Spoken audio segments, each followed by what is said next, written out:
Good afternoon. This is Professor Amanal Dean with Critical Talk on what is increasingly a critical talk every day. We have watched and listened to Vigilantism and Kenosha. We have been reading and watching something called Vigilantism. We have wondered about young men being able to walk the streets with AR-15s and other what they're calling euphemistically long guns, which are technically something else.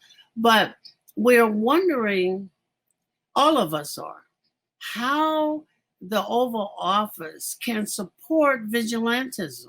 What is going on? Are people just now going to get shot down in the streets by people who claim a right to the Second Amendment, the right to bear arms, which doesn't say you have the right to kill people wantonly, but how are we going to manage all of this? We're also looking back again in the West Coast, in Oregon and Seattle. We're looking at protests in various places, wondering, last week before last, it was sending in the National Guard. Now, I don't know if one needs the National Guard because we got vigilantes everywhere. Is another group of vigilantes going to rise up to oppose the group of vigilantes that are now here? Today, to discuss this and the law, I have Professor Joseph Margulis, who's a law professor at Cornell University, and he's the author of a forthcoming book, Now Get Out. As I love that title. It's about transforming distressed neighborhoods. So better hurry up and get out because we need to know that before winter comes. And let me welcome you this afternoon. I mean, I'm scared to turn on the news to figure out what, after our wonderful person in the Oval Office took himself to Kenosha and didn't speak about what caused all of this, but spoke to the people who caused it. I am so confused. Help me out here.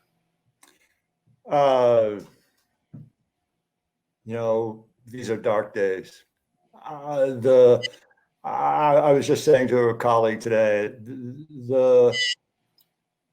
we've gone beyond partisanship to the incitement of violence.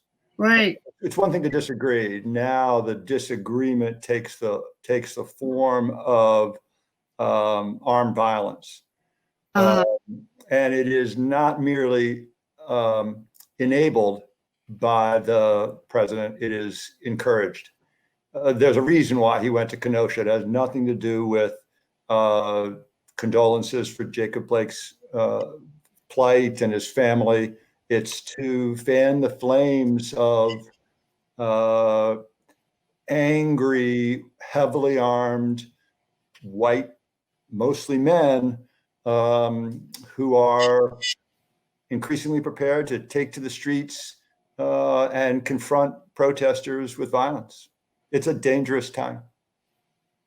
Well, this article that you recently, just a hot minute ago, posted in the Washington Post, the title is Vigilantes Claim to Preserve Law and Order.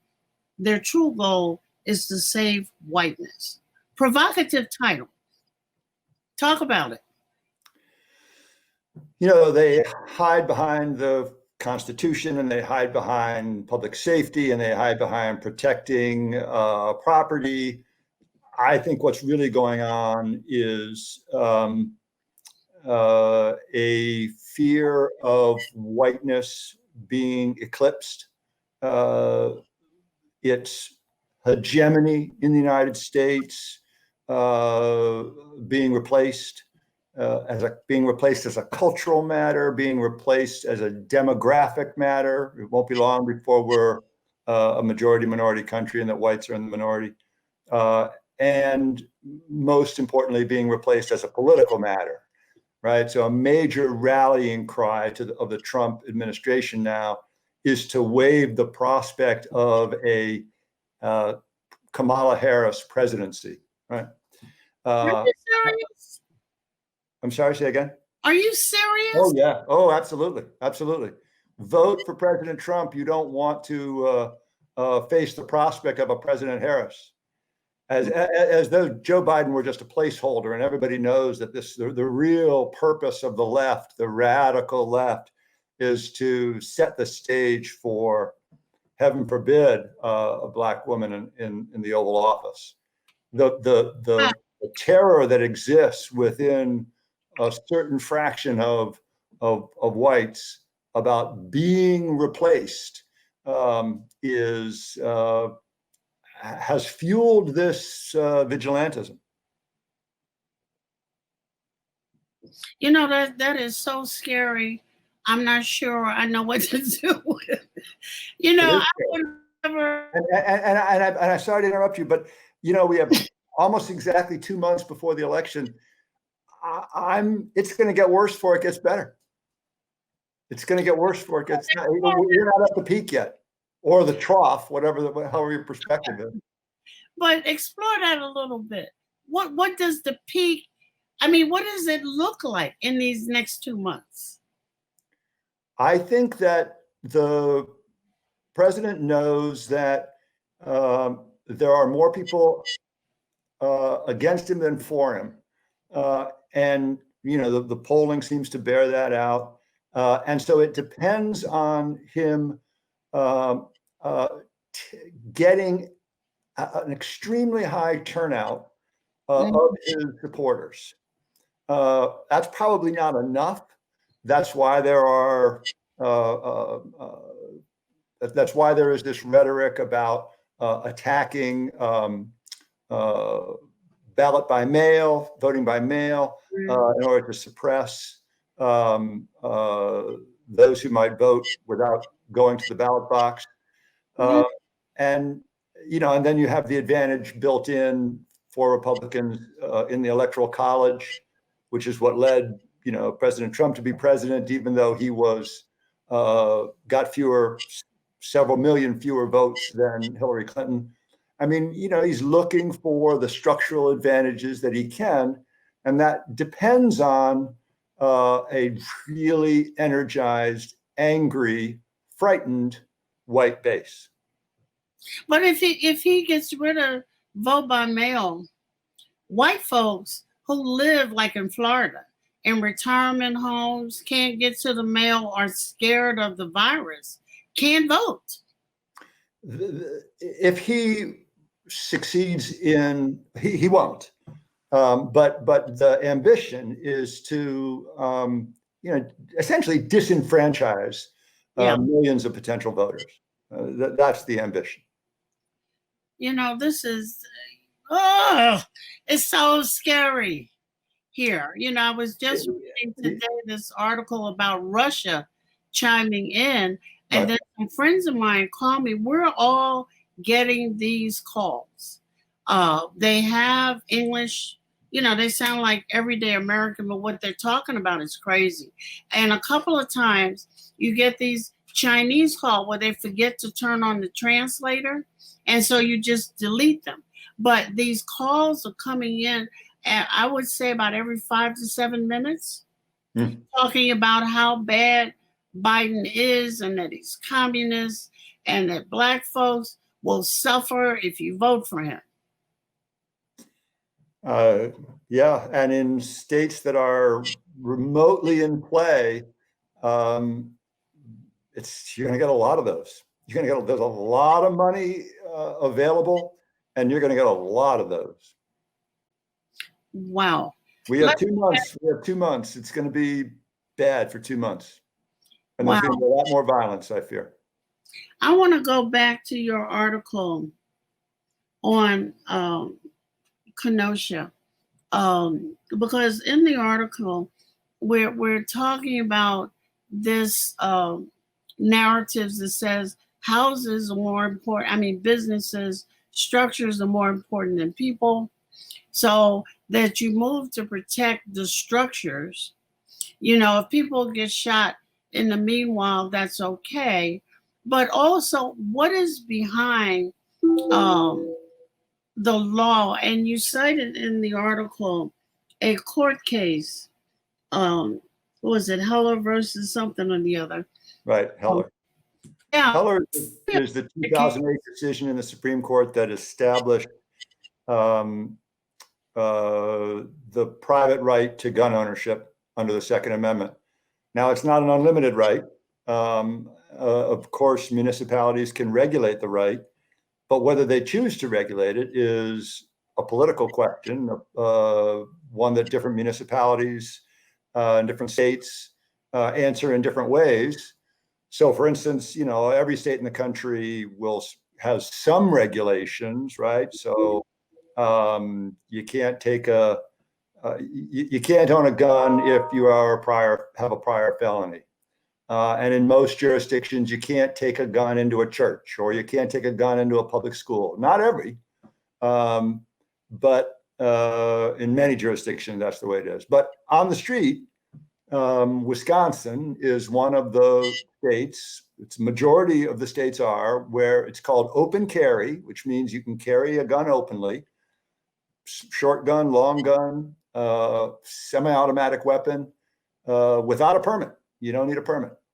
Now, you're supposed to be 18 years old, and Mr. Rittenhouse, if he in fact is guilty of shooting those protesters, was only 17. Mm. But the fact is, there were a great many other people just carrying guns openly, perfectly legally in Kenosha. I need to take a break here. Can we take a break? And I still want to come back to some more about Kenosha. Thank you.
Assalamu alaikum everyone, it's your brother Zain Bika from South Africa. One of the first educational programs ever produced for Muslim children was the ever popular Adam's World series. The colorful and comical Muslim puppets stole the heart of a generation. Sound Vision will be releasing brand new episodes of Adam's World with the launch of a Adam's World app. Subscribers will enjoy new Adam's World episodes as they are released, as well as all the classic episodes of Adam's World. So visit adamsworldapp.com now to learn more, subscribe and enjoy new adventures of Adam and his friends. And let's keep helping tomorrow's Muslims today. Assalamu alaikum. It's Adam's World. Believe me, there's a lot to see. Bismillah, let's explore.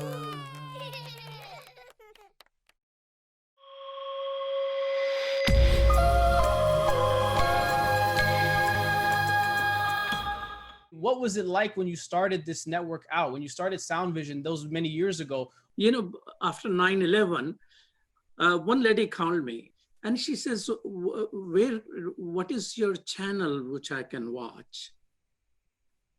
And I say, I'm sorry, we don't have a channel. And you know what she said? She said, then how America will know about you? SubhanAllah. Anything you want to say to the people who are watching? That we had one sister who messaged that she grew up on Sound Vision. What do you say to the people who have been long supporters? Thank you. Thank you. It is because of you we are able to do all of that. So the generation of Adam's World, you need to take it over for the next generation. And that's my invitation to you. So keep telling everybody where to watch. They can watch it on Galaxy 19 satellite, Amazon Fire TV, Apple TV, or easy thing, muslimnetwork.tv, or our YouTube channel, or our Facebook channel. And with your help, inshallah, ladies, the one who called me, what channel should I watch Muslims on? Answer is here and now.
We are back.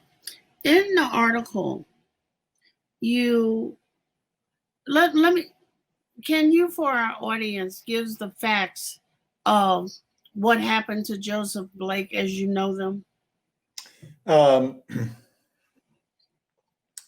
police in Kenosha were called to some kind of domestic disturbance, from what I understand. Mr. Blake was not involved in the disturbance, but was present. And at some point, it should be said, Mr. Blake is a young Black man. He was there with his car. His children, 3 children, were in the car. The police had confronted him. It seems the police were trying to control the situation, and were doing it with their guns drawn. Mr. Blake, apparently, because his children were in the car, walked around his car to his driver's side door, opened the door, and then with his back to the police officers, one of the officers shot him 7 times in the back. Amazingly, he didn't die at the scene. He was transported to the hospital. He is in the hospital for reasons I don't understand at all. He was handcuffed, and his foot was cuffed to the bed, or his leg. He has apparently been paralyzed as a result of the gunshot wound. You know, I don't know if you knew this, but Mr. Blake has a Chicago connection.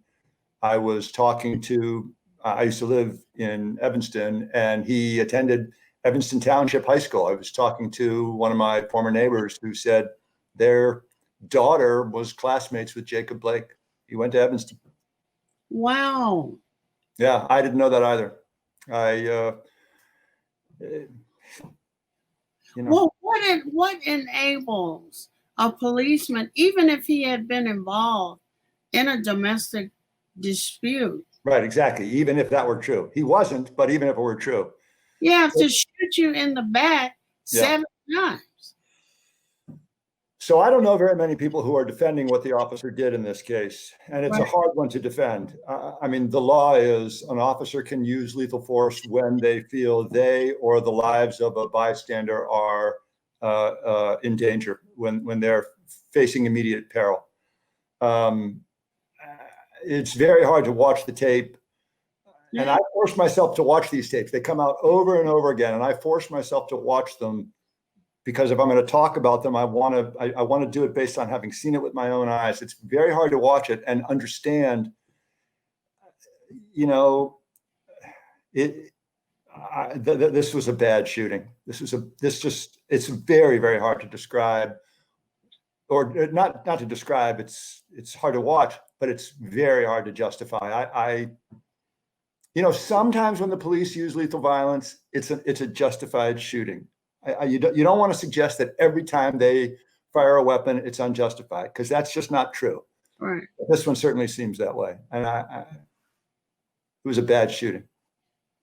So one excuse was the tasers, 2 different tasers didn't work, and he was going after a knife we later found on the floor of his car.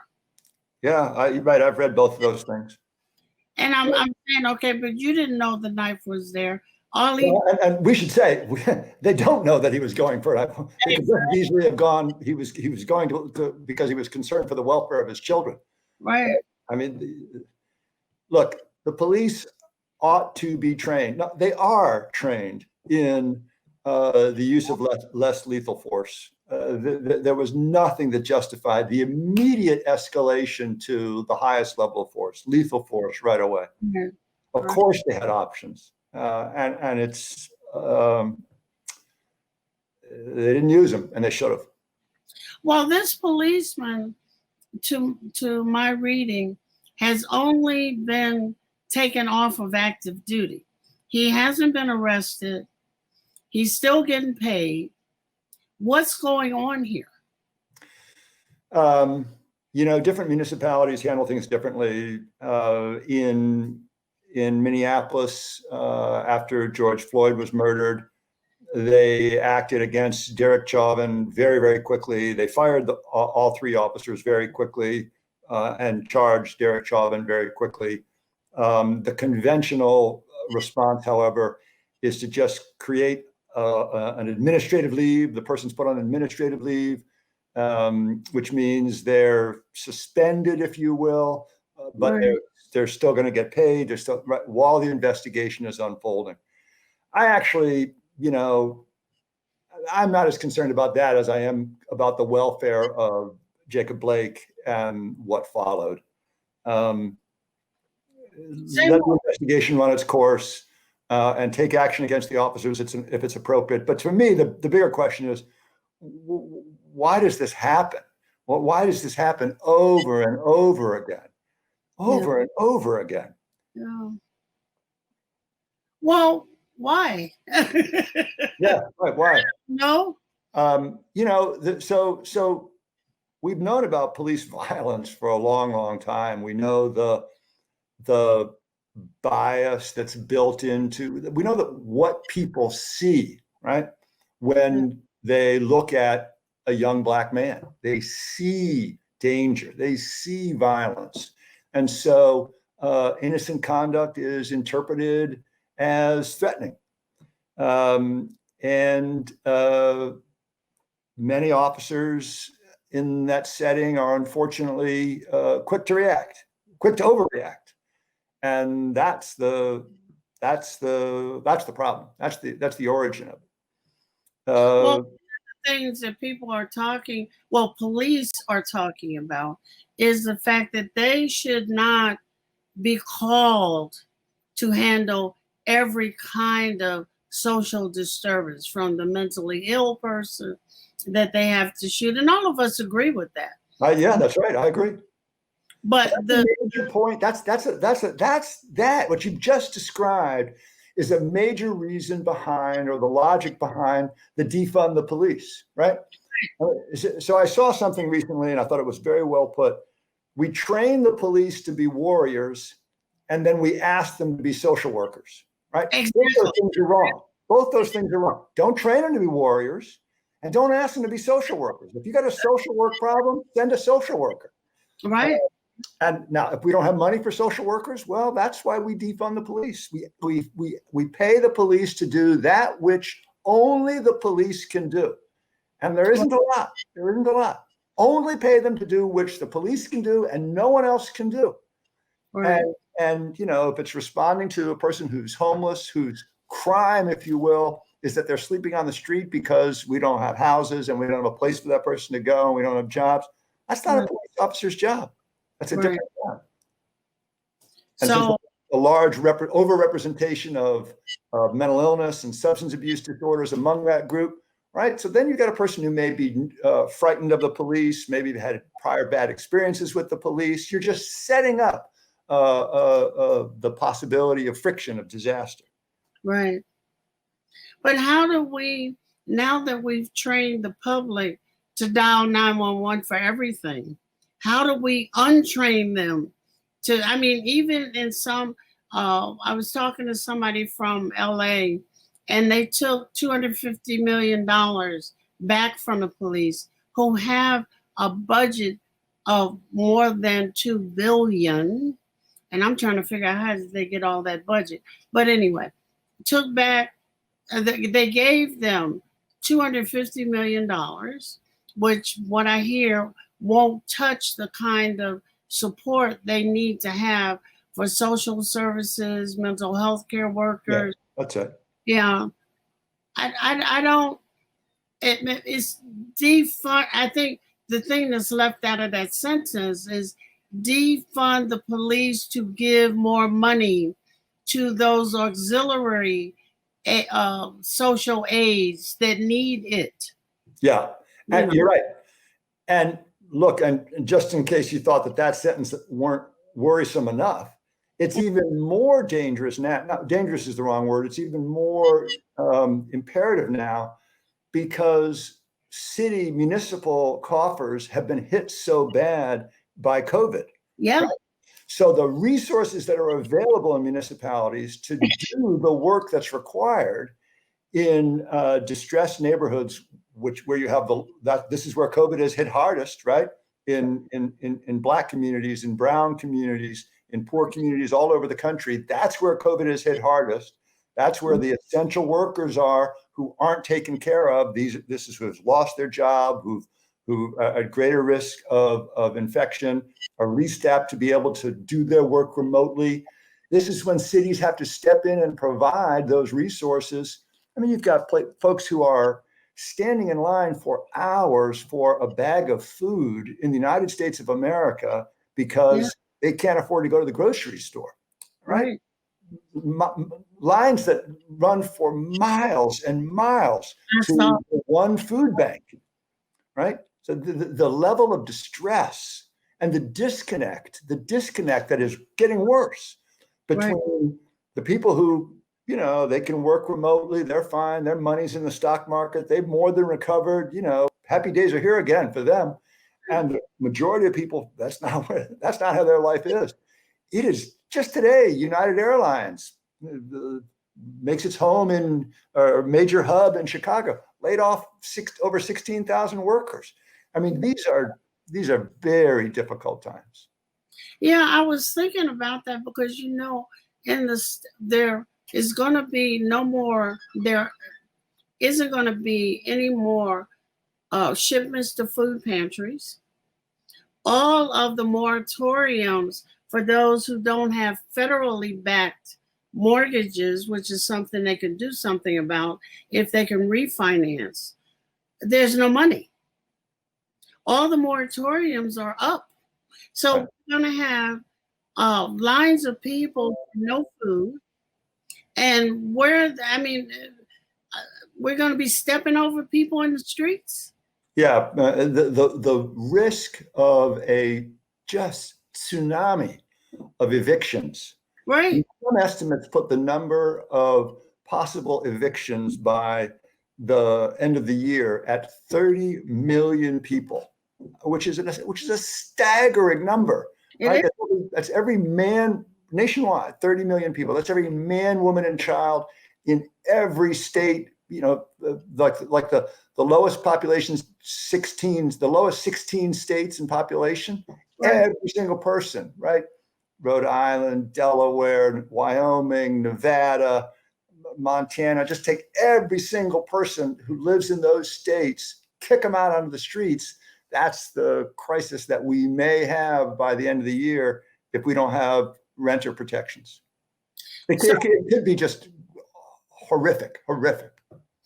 So I'm going to take another break, but when we come back, I want to see if you think those conditions will spur more vigilantism and a rise in gangs, perhaps confronting the vigilantes. Let's take a break.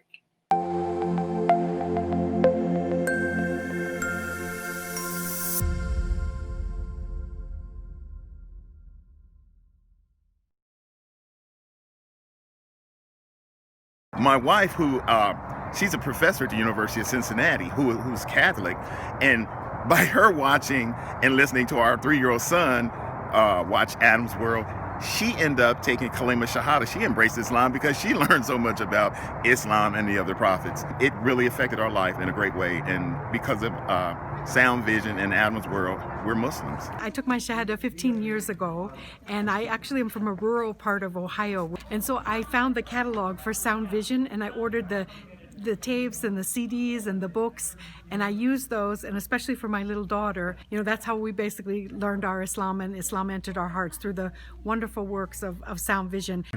Okay, assalamu alaikum, brother. I just want you to know that I love the Sound Vision website, that a lot of times when I'm looking for information, especially as it relates to homelessness, domestic violence, and women issues, I go to that website, and then I see what you've written, and then I copy and paste it and spread the word, because the wisdom is there, so I can't do any better than what Sound Vision has already done. Sound Vision is our survival guide. It is the organization that provides skills for Muslims how to survive and thrive in this community here in the U.S.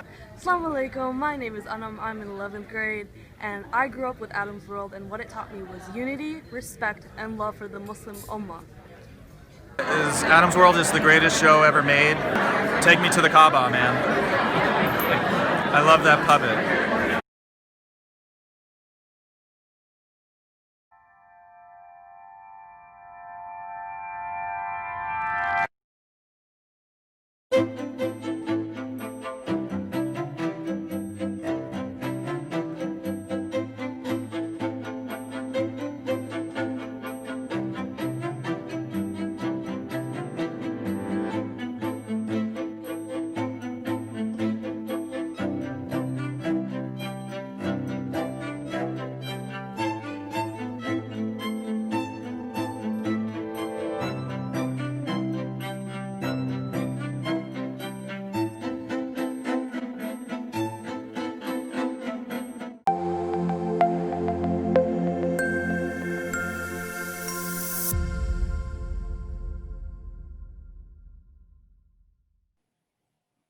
So how do you think, because we're reaching a really critical point, housing, food shortages, we don't know that the pandemic has ended, we have vigilantism, and we have on the other side of the vigilantes, and I guess they are sort of vigilante,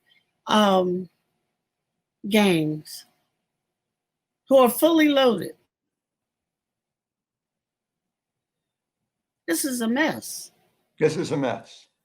And just before the break, you asked, is it gonna continue? Is it gonna get worse? The vigilantism is ostensibly the ostensible driver of it is the protests, the overwhelming number of which are peaceful, but they are invariably portrayed as violent and destructive. Right. And they act as a kind of siren call to vigilantism. I mean, in fact, the vigilantes in Kenosha, after Jacob Blake was shot and protests started to happen, a vigilante group called the Kenosha Guard put out a posting on Facebook saying, "Come and defend the city from these thugs." Yeah. Word.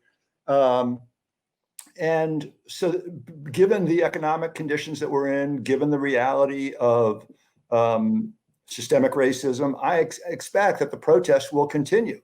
And so therefore, the vigilantism will be there to meet it, to incite violence, armed violence. And as we saw in Portland, sometimes that will be met with violence. So if you were asking me, well, what do you expect for the next 30 days? I expect more of the same and perhaps worse. And encouraged by President Trump. While a small fraction of the population that has its money tucked away in the stock market is going to be, living in their house in the Hamptons, and well, life's good for us. We have a comment from our audience that says, beside Trump, what aspects of American society promote vigilantism, and how did it come to be that murdering protesters is seen as patriotic? Well, I mean, those questions get to the core of what's happening.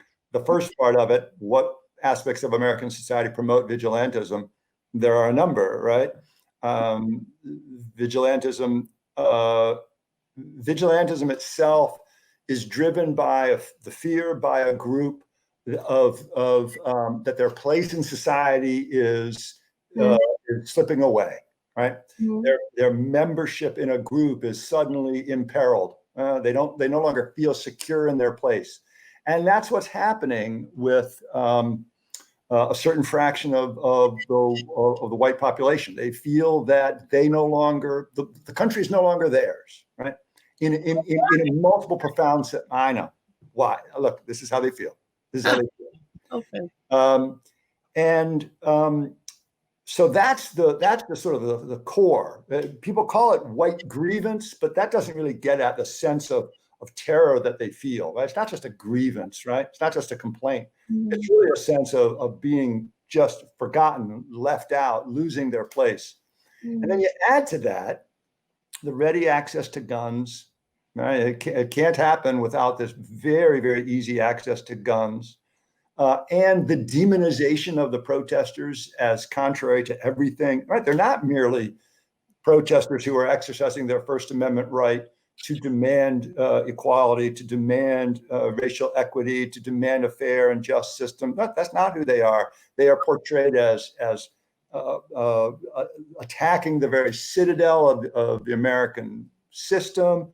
They are predators. So they're demonized. Well, what do you do with demons? Well, what demonization does is it creates the moral authority to you're doing a service if you eradicate demons, right? You're a superhero if you eradicate demons. And so people don't think of themselves as shooting protesters. They think of themselves as defending what is great in American civilization. That's their self-conception. But two of the protesters or people that Rittenhouse shot were not Black. Oh yeah, that's true. But one of the beautiful things. Take a look at Portland. The folks who came down to as the exciting thing in the wake of the murder of George Floyd is the way, if you could say one good thing came out of it, is the way the idea of Black lives and the movement for Black lives has become. People who are protesting on behalf of Black lives are not just people of color anymore. Right. And that's a really wonderful thing. It is. Yes. And they're shooting everybody. I mean, this vigilantism that has no hold to it is really, really dangerous. The fact that the president is pushing it, supporting it with his rhetoric, he can go on Fox TV with that knucklehead that's an anchor, and they can say, well, why shouldn't these vigilantes go out there and protect property? Because now the police and the leaders are no longer able. Right. It's an encouragement. It's an incitement to violence. It's a really dangerous thing. It's a dangerous thing. So how are we to begin to strategize, to post everywhere, to talk everywhere? You and your articles in the Washington Post. How are we to strategize to make people aware of the fallacies of the argument? The media doesn't seem to understand nuances and subtleties and that they must dig. So I'm really distressed with the media. How are we to begin to strategize? You know, there will be time for us to strategize long-term solutions for the housing crisis and the loss of good jobs and the widespread presence of food scarcity and the fact that, you know, we don't take care of a significant fraction of our population every single. There'll be time for that, but in the immediate term, what we all need to recognize is that if we don't get this man out of office, it's going to be even worse for a great many people. Right now, we have to put all differences aside. Look, let me be honest with you. Joe Biden was not my candidate. Yeah. Joe Biden is not a progressive. Joe Biden was not my candidate. But right now, I will vote for him and I will support him enthusiastically. Right. Because 4 more years of Donald Trump could very well destroy this country. A lot of bloodshed. And that's why, you know, when we think about the uptick in violence and all of this stuff, we're either going to have people sitting on the fence who will buy the rhetoric or the people who stay home. Nobody can stay home. No one can say, well, you know, it doesn't really affect me. Well, you know, I got a good job. Oh, well, people are exaggerating. Nobody can say any of that. Maybe you could say it 4 years ago and you didn't really know what this man was about. Now we know. Everybody's eyes should be open. Young people have to come out. You know, maybe he's not Bernie Sanders, but understand, he has allied himself with a lot of the Sanders campaign. Yeah.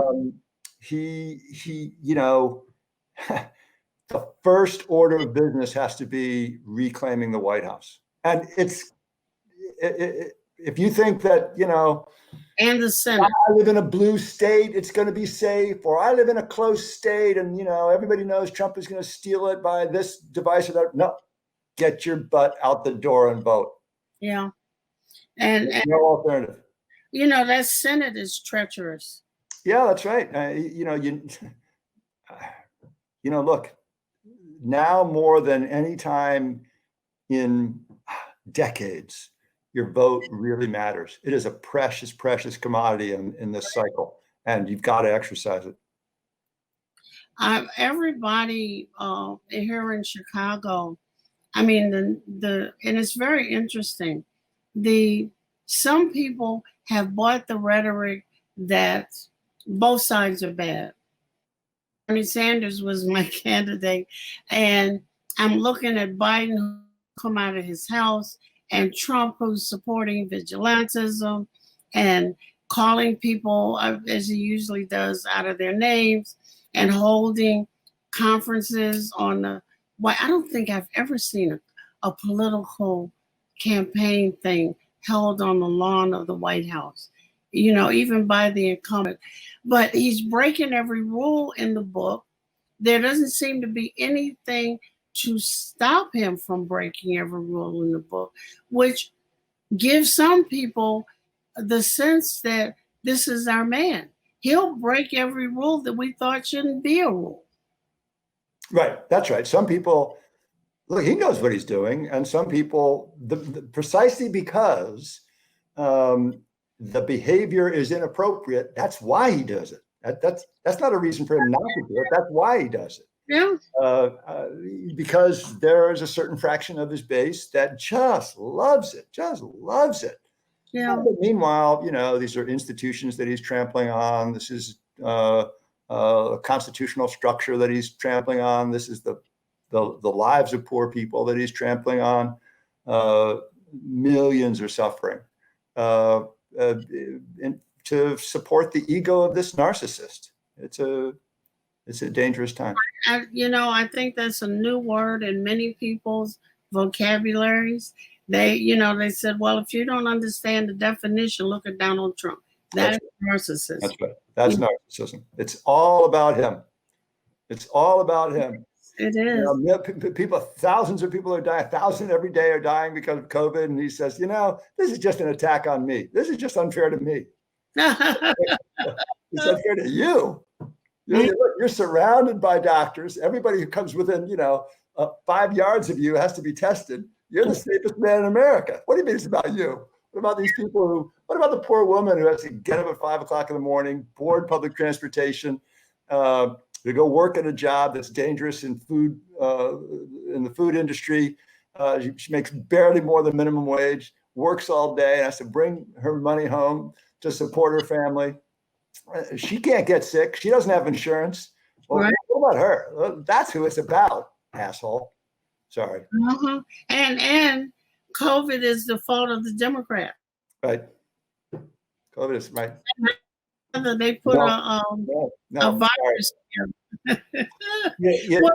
Look, as much as he wants to deny it, the truth still matters. And we know the record is clear. He dismissed it. He denied it. He denigrated it. He suggested it was nothing. He still says, it'll just disappear. His handling of the pandemic has been horrible. Horrible. Just a complete abdication of his role as a leader. I don't know why we would have expected anything else. There's nothing in his history that leads you to believe he's qualified to do that. And he showed his true colors. That is true. But we have to take one last break. And then when I come back, I want to see if you see connections between what's happening in Kenosha, what's happening in Portland. And I know that there are other protests going on that they've kind of the news. So when we come back, just think about if you see any connections. Thank you. Sure.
Open up your eyes. Assalamu alaikum everyone, it's your brother Zain Bika from South Africa.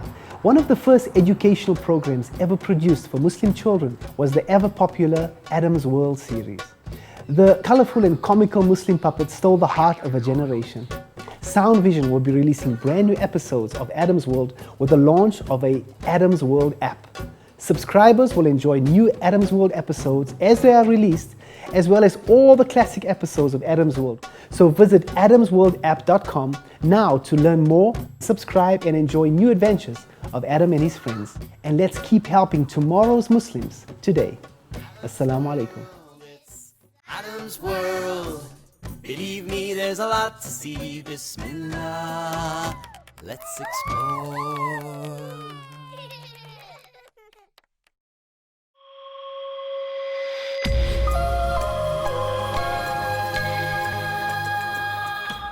What was it like when you started this network out, when you started Sound Vision those many years ago? After 9/11, one lady called me and she says, what is your channel which I can watch? And I say, I'm sorry, we don't have a channel. And you know what she said? She said, then how America will know about you? SubhanAllah. Anything you want to say to the people who are watching? That we had one sister who messaged that she grew up on Sound Vision. What do you say to the people who have been long supporters? Thank you. Thank you. It is because of you we are able to do all of that. So the generation of Adam's World, you need to take it over for the next generation. And that's my invitation to you.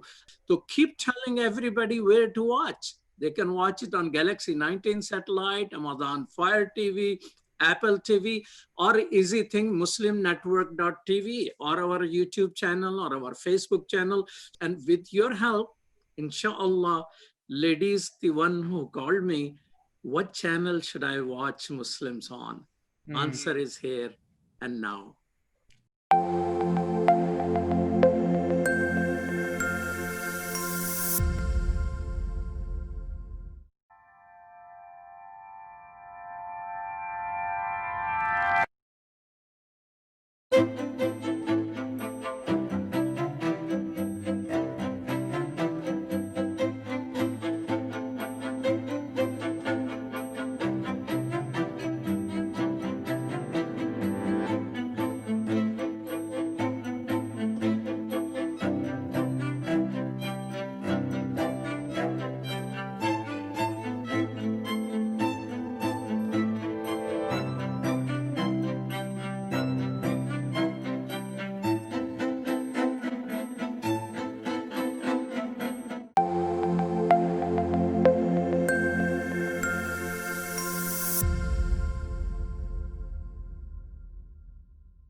Hi, we're back again.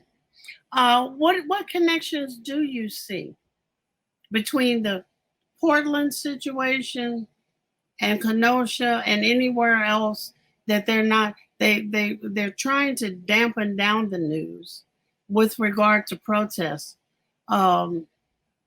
Sending in the National Guard, the mayor of, I think it was the mayor of Portland, tore Trump a new one the other day, and I have to admit I applauded. I was so happy I was beside myself. What connections do you see, and is he going to use this in his law and order campaign? Oh yeah, this is his campaign. This is the core. This is what he's running on. This is what he's running on. This is Richard Nixon, 1968. Someone just posted a little note. Of course, there's a connection between Kenosha and Portland and Seattle. Yeah, and she's right. That's exactly right. There is a connection. Yeah. Injustice has been rampant throughout the country. That's the reason why the protests after the murder of George Floyd, and of course, it's not just George Floyd, right? There's also Breonna Taylor and there's Ahmaud Arbery down in Georgia and too many others. And one should always remember that.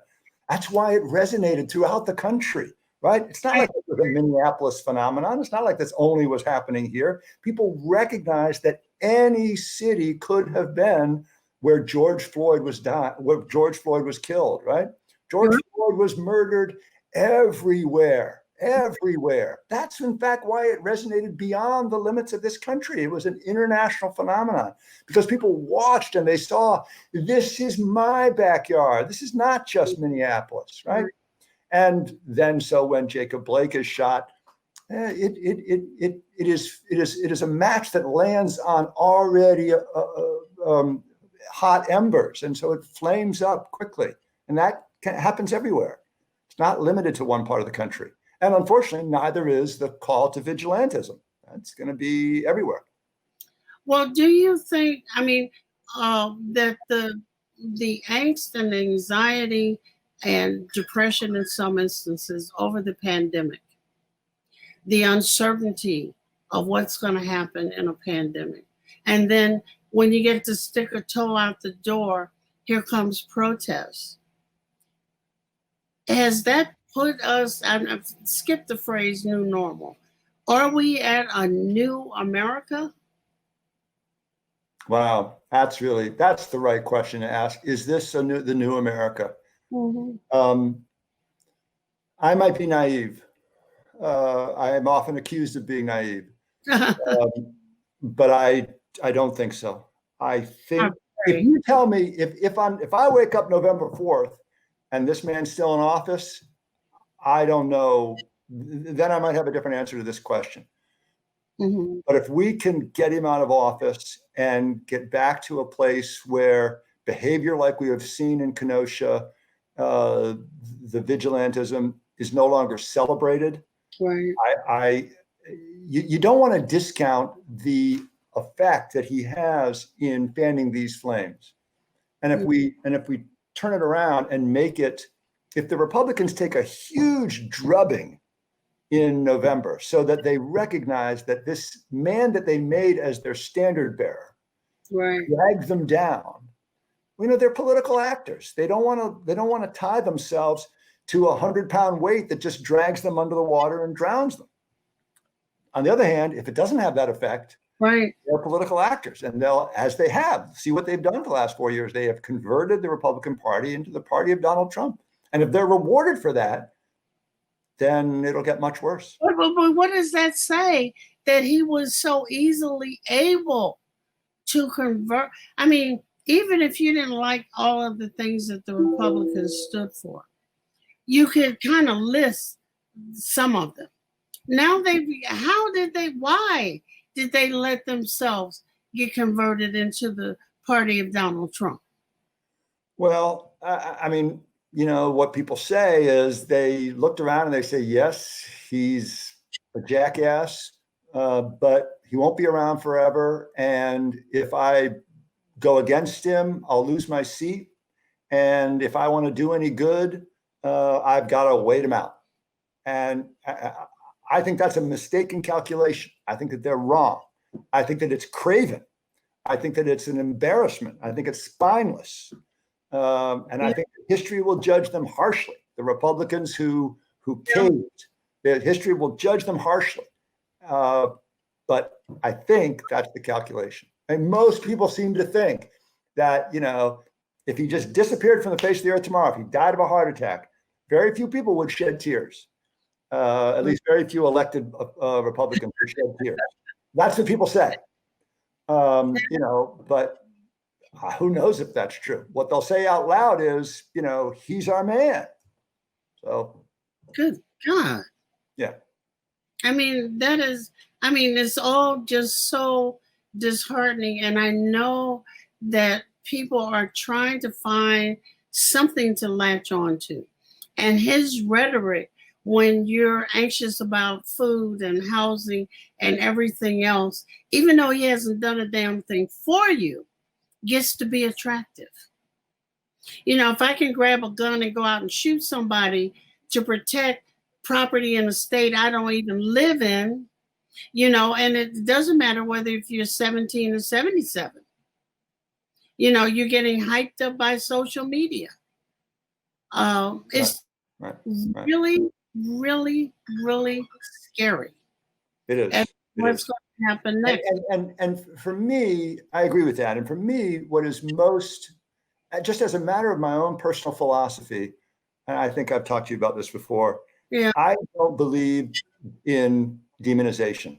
My personal philosophy is there is no them, there is only us. It's 8 words. There is no them, there is only us. And so I want to believe that everybody, including the vigilantes that are out there threatening protesters, are all us. Even Donald Trump, he's just us. I don't wish anyone ill. I just don't wish anyone ill. But I'm very worried that the flame is so hot and there's no room but for demonization now. That's my concern. Well, I'm going to give you, and I can't thank you enough for giving me some more of your time, but I'm going to give you the last word. Vote. That's it. One word. Vote. Period and vote. Period Vote. and vote. Well, I can't thank you enough. And since we're both predicting that this is going to go on, and I know you're going to write some more articles, I'm probably going to ask you to give me some more of your time in the very near future. I mean, we only have I don't believe November 3rd got here this fast. 2 months from tomorrow. Oh my God. To all who are listening, I want to thank Professor Joe Margulis for spending 50 minutes with us on Critical Talk, and hope to see you again. And please be safe and be well. Be safe. Thanks, everybody. Thank you.